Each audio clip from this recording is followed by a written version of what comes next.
Hello from London, dear language learners. I'm going to reveal today a new language learning project with a language I haven't talked about before here on the channel. Now, in a sense, I need a new language project like a hole in the head because I'm up to my eyes, up to my ears in languages. Particularly, a lot of my time is going at the moment on my beginner's Japanese project, which I'll be updating on here on the channel as well pretty soon. So such time as I have for language learning is already pretty chock-a-block. Now, there are only so many hours in a day, and I, like you, have got other things going on besides language learning, and everything is about trade-offs.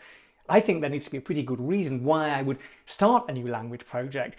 That this is not a brand new language for me. This is a language which I had studied quite extensively at beginner's level, but a long time ago. So I'm going to be seeing how much I can actually revive a language where I studied all the grammar, but literally about 25 years ago. I've been to the country where the language is spoken several times. The first time in 1991 when I was already learning, and the last time in 2015. Okay, no more teasing. The language is Hungarian. Now, the reason I'm reviving my Hungarian now is because I'm going to Budapest for the first time, as I say, since 2015 in late October for this year's Polyglot Conference, and it seems too good a chance not to get back to my Hungarian, something I've been wanting to do really ever since I put it on pause, which, thinking back, was probably about 2012 at the latest.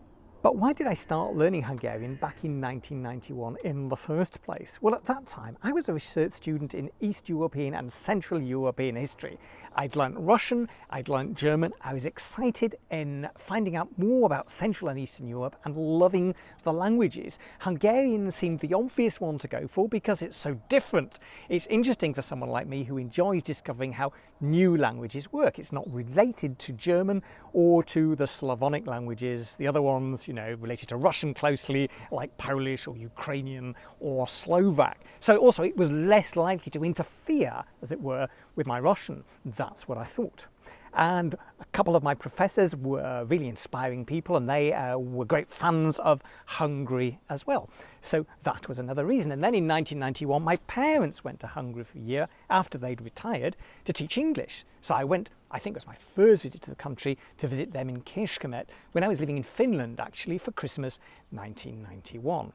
And then in the late 90s, when I was an assistant professor in the history faculty at the University of Wales in Aberystwyth and teaching mainly Russian history through the medium of Welsh, I also offered the Welsh-speaking students a survey of late 18th, 19th and 20th century Hungarian history. So I really did quite a bit of reading around the history of the country, the people and the culture. And I went back a couple of times really on a holiday, but to get into the mood in the late 90s at that stage. I'm going back to the course books I used at the time, back in 1991 onwards. I've got them here with me now. I'll show them to you. So there are two of them. This is the first, the core book, if you like, and it's Langenscheid's Praktisches Lehrbuch Ungarisch. You can see perhaps it's pretty thumbed in there.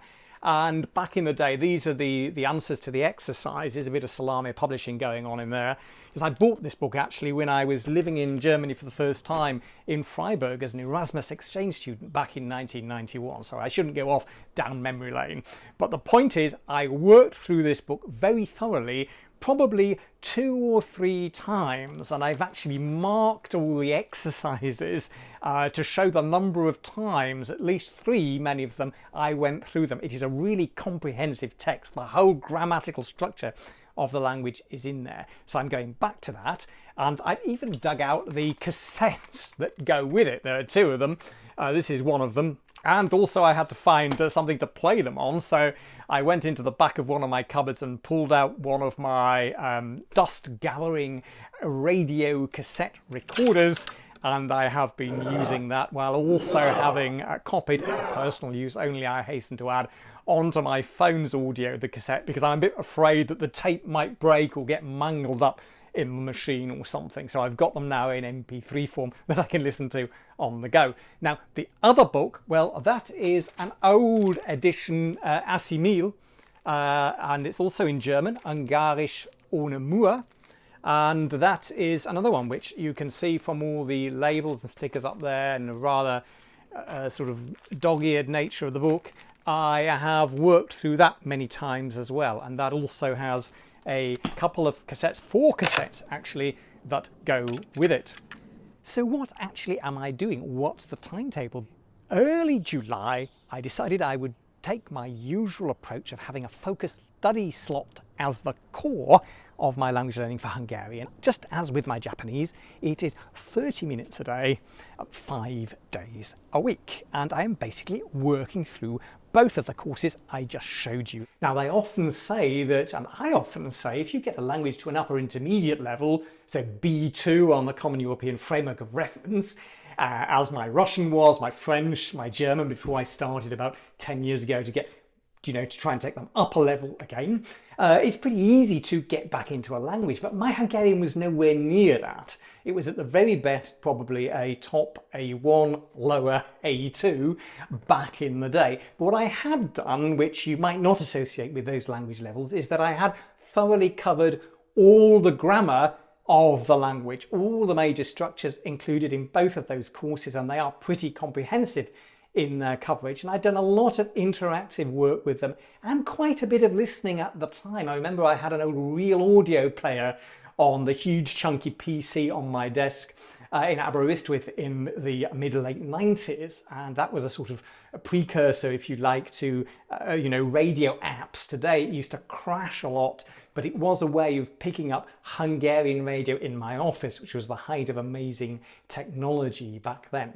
So in short, I've got a lot to go on, I think, already, and it's going to be interesting to see whether that is just a feeling or is actually a fact, and whether I'm going to be able to consolidate in this relatively tight time frame that I've set for myself. What I'm also doing is a lot of listening practice on my phone now as I jog when I'm not listening to Japanese or Basque or Russian or German.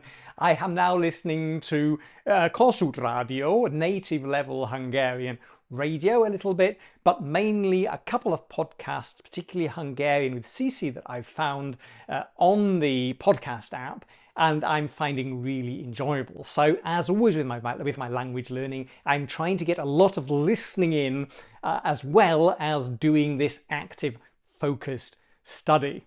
And then in the last 4 weeks or so, I plan to have several lessons a week with a teacher on italki, so to get talking again over Skype.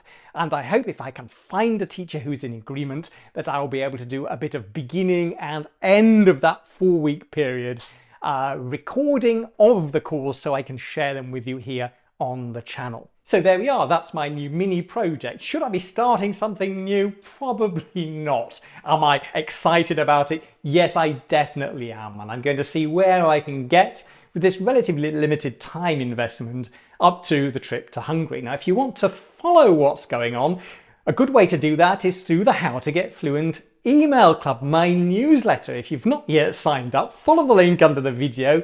You get my free Language Learner Pro video training course as well, and you can unsubscribe at any time, but I hope you won't want to. So, as I say, my plan will be to share my first attempts to speak Hungarian with you here on the channel, and that will be towards the end of September. And then 4 or 5 weeks later, just before I go to Budapest, we'll maybe have a recorded conversation session again with a teacher again, and let's see whether there's been much progress, whether that's really helped me to start the language moving again. Have you ever tried to revive a language after a long period of it lying fallow, particularly if you weren't at a very high level in the first place? Did you find that you forgot it all, or was there some sort of a base there that you felt really helped you to move forward again more easily than if you were starting completely from scratch? Let me know in the comments below. If you've got questions about Hungarian, you are yourself a Hungarian or a Hungarian learner or teacher, I'd love to hear from you. And as always, thanks a lot for watching. Viszontlátásra, see you next time.